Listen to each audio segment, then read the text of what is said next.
Так, ребята, по КПП мы, конечно, такие специалисты, но судя по тому, что мы здесь разобрали, тут, блин, все новое.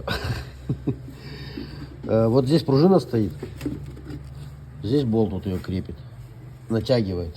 Вот она слетевшая была, из этого не было задней передачи. Мы все поставили, тут вроде все красиво. Не знаю, сейчас с приводами тут все покрутим, все повключаем. Если все будет работать, будем ставить и уже опять на машине пробовать. Когда первый раз КПП разбираешь, как дети с конструктором, все крутится, вертится, все в таком чистеньком состоянии.